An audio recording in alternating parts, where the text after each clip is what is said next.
तुम नींद में जो बड़बड़ाते हो वो मैं अपने कानों से सुनता हूँ। मैं बार बार कहता हूँ, फिर भी जो है लोग भरी चौक में चर्चा करते हैं। अभी एक नेताजी ने जो है तो चौक में मेरे बारे में चर्चा की, तो उस बारे में हम इस वीडियो में चर्चा करेंगे। मगर उससे पहले एक मुद्दा मैं आपके साथ शेयर करना चाहता हूँ कि हमारे यहाँ पर जो बाल्टियों का और लाइट बल्ब का तकरीबन 10 लाख रुपए का जो भ्रष्टाचार हुआ है, तो उसके अंदर 15.5 मेंबरों को भ्रष्टाचार का हिस्सा मिला है 17 में से, और जो 1.5 मेंबर बाकी रह गए हैं तो उन्होंने भ्रष्टाचार का जो है तो हिस्सा नहीं लिया। अभी आप सोच रहे हैं कि ये 15.5 और 1.5 का क्या लफड़ा है। तो बात ऐसी है कि 2 मेंबरों की सूचना मुझे मिली कि उन्होंने हिस्सा नहीं लिया भ्रष्टाचार के पैसों में से, मगर एक कि मुझे यकीन है और एक पर 50-50 मतलब लिया कि नहीं लिया।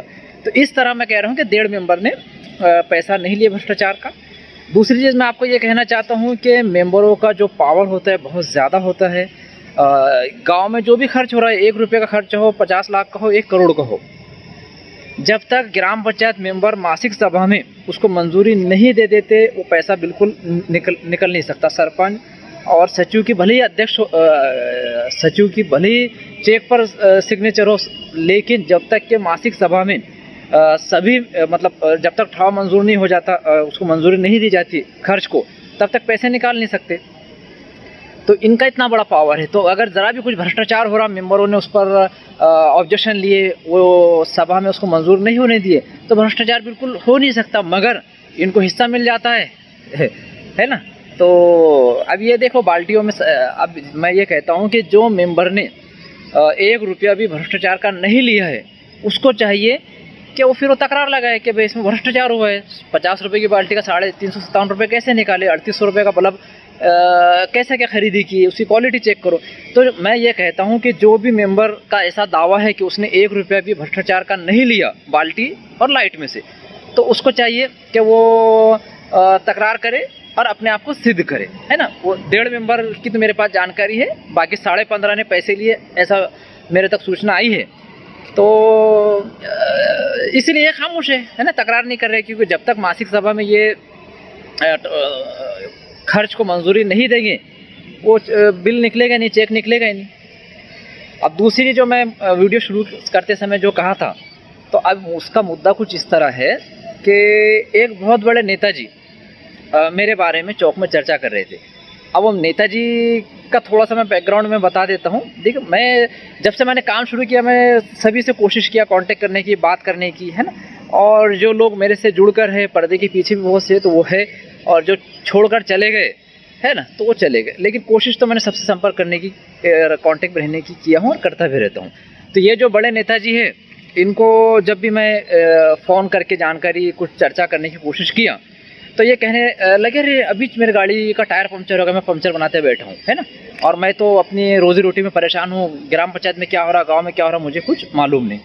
अब यहाँ तक कि फिर मैंने क्या करा, 2-4 लोगों को इन तक भेजा, क्योंकि बड़े जानकार पुढ़ारी है, चौक में इधर उधर बैठ के बड़ी बड़ी फेंकते रहते हैं।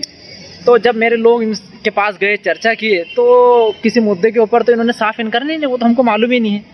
मतलब कि अगर ये कह देते कि हाँ भाई ये मुद्दे के बारे में हमें जानकारी, हाँ वहीद खान ने इस मुद्दे पे तकरार की है, मुद्दा उठाया है, तो इन्हें ऐसा लगता है कि उससे मतलब एक ऐसा लगेगा कि वहीद खान का मुद्दा तो ये बड़े नेताजी तक भी पहुंच गया। तो ये चाल के तहत नेताजी और उनके जो गुर्गे 2-4 आसपास घूमते हैं, उन्होंने इस तरह की वो ये करते।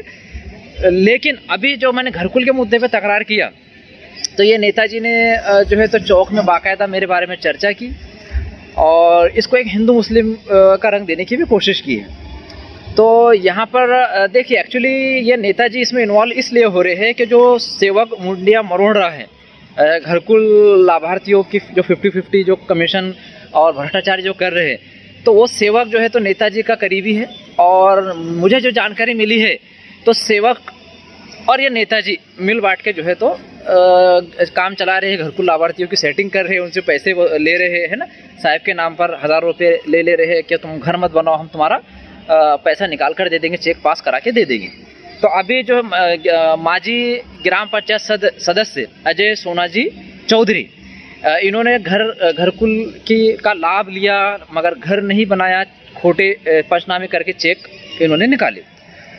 तो इस संबंधित मैंने जो है तो अलग ऐलान सोशल मीडिया पे मेरी तकरार पोस्ट किया और मांग किया कि जो इस तरह का भ्रष्टाचार हो रहा है, लाभार्थियों की मुंडी मरोड़ कर जो है उनसे पैसे वसूले जा रहे हैं, इनके ऊपर कार्रवाई की जाए। तो ये नेताजी जो है तो चौक में बैठकर चर्चा करने लगे, उसको एक धार्मिक और सामाजिक रंग देने की इन्होंने कोशिश की और कहने लगे कि देखो अभी जो है तो हिंदू समाज के दूसरे समाज के जो है तो घरकुल आए तो वहीद खान ने बम्बई बैठ के तकरार कर दी, और अब जब मुस्लिम समाज के घरकुल आएंगे फिर वो भी पैसे निकालेंगे, घर नहीं बनाएंगे तो कोई हिंदू समाज वाला तकरार कर देगा। तो मैं सबसे पहली बात ये कहना चाहता हूँ कि जब से मैंने काम शुरू किया कभी हिंदू मुस्लिम के मुद्दे पे मैंने कोई काम किया ही नहीं हूँ, है ना। मैं तो अन्याय अत्याचार भ्रष्टाचार के विरुद्ध काम कर रहा हूँ। हिंदू मुस्लिम सब एक है, मैं ऐसा मानता हूँ, और मैं किसी समाज को टारगेट करके काम करता ही नहीं हूँ। सबका भला हो, सबका कल्याण हो, है ना, ऐसी मेरी सोच है।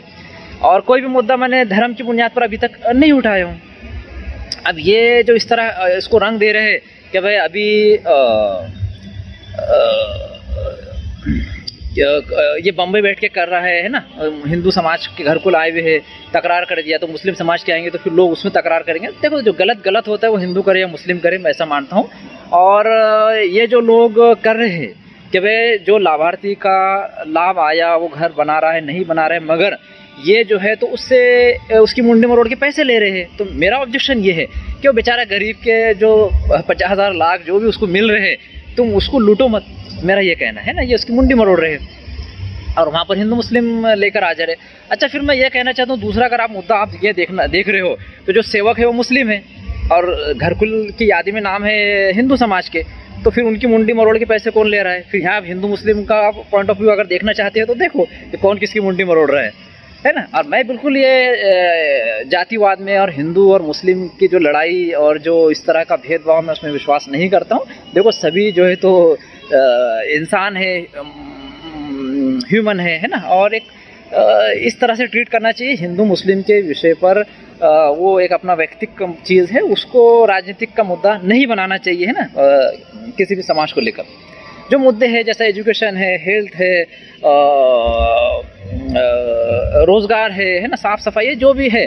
अभी देखो अगर कोई सड़क ख़राब है उस तो हिंदू भी गुजरते हैं, मुस्लिम भी गुजरते हैं। एक गाँव अगर अच्छा है तो उसमें सभी समाज के लोग रहते हैं, सबको फ़ायदा होगा। अगर ख़राब है तो रास्ते ख़राब है, पानी ख़राब आ रहा है, या जो भी दिक्कत परेशानी अगर हो रही है तो सबको हो रही है। तो वो हिंदू मुस्लिम देखकर तो पानी ख़राब आता है नहीं कि भाई एक समाज के घर में अच्छा पानी आ रहा है, एक समाज के घर में ख़राब पानी आ रहा है, ऐसा बिल्कुल भी होता नहीं है। तो ये मुद्दे पर गौर करना चाहिए। अभी ये जो बहुत बड़े नेताजी है तो ये चर्चा इन्होंने ऐसा भी की कि देखो वो बम्बई में बैठा है, वहाँ से बैठकर घरकुल की तकरार कर दिया, कोई उसका सुपारी दे देगा, उसको टपका देगा। तो मैं उनको ये कहना चाहता हूँ कि मैंने इससे बड़े बड़े जो पूरे ज़िले के अवैध धंधे वाले हैं, है ना, एकदम माफिया लोग हैं, उनसे टक्कर लिया हूँ। वो शेगांव के अंदर करोड़ों की रेट गिराया, जलगांव जामोद के अंदर मैंने एक बहुत बड़े अवैध धंधे वाले पे रेट करवाया हूँ, और भी सब तरफ मेरा जो है काम चालू है। तो तुम ये ऐसे छोटी मोटी चुटर पुटर घरकुल के मुद्दों पर मेरे को धमकी दे रहे हो कि बम्बई में बैठा है कोई टपका देगा। और दूसरी चीज़ ये मैं कहना चाहता हूँ कि मैं मरने से डरता नहीं हूँ। देखो हर किसी को एक दिन मरना है, तो अच्छा काम करो। अगर मेरी जान जो है अन्याय अत्याचार भ्रष्टाचार के विरुद्ध लड़ते हुए देश सेवा और समाज सेवा करते हुए जाती है तो मुझे इसका गर्व है, क्योंकि मरना तो एक दिन है ना। तो किसी अच्छे मकसद के लिए हमारी जान जाए, ऐसा मैं समझता हूँ। और ये जो है सर 4 लोगों में बैठ के जैसे एक डर का माहौल बना रहे हैं और लोगों को बोल रही है कि भाई बम्बई बैठ के कर रहा है, उसको कोई टपका देगा और ये कर देगा, तो ऐसी तो बहुत धमकियाँ आती रहती है और मैं ऐसी धमकियों से डरने वाला भी बिल्कुल नहीं हूँ, है ना। अभी कैसा हो गया कि जो बड़ी बड़ी फेंकने वाले लोग थे, समझो 2 साल पहले 3 साल पहले जिनसे मैं चर्चा करता था, बात करता था, तो बोलते थे गाँव इनकी मुट्ठी में, फला इनकी जेब में, फला इनके कदमों में, और पूरी खबरें बताते थे, है ना, बड़ी बड़ी फेंकते थे। आज मैं इनको फ़ोन करता हूँ तो ये तो बोलते कि हम 3 टाइम घर का झाड़ू पोछा करते हैं, 3 टाइम रोटी पकाने का काम करते हैं। मतलब हमको कुछ पता ही नहीं कि क्या हो रहा है ना। ऐसी तो इनकी हालत होगी, मेरे से बात करने की भी इनकी हिम्मत नहीं है। फ़ोन पर मैं फ़ोन करता हूँ, बोले मैं पंचर बना रहा हूँ, मेरे को गाँव का कुछ मालूम नहीं, ग्राम पंचायत में क्या हो रहा मालूम नहीं। जबकि बड़े अपने आप को नेता और पुढ़ारी समझते हैं ना, इधर उधर फेंकम फाक चर्चा इनकी चालू रहती है। तो तुम्हारे अंदर मेरे से बात करने की हिम्मत तो नहीं है। ठीक है, जय हिंद, जय संविधान, जय महाराष्ट्र।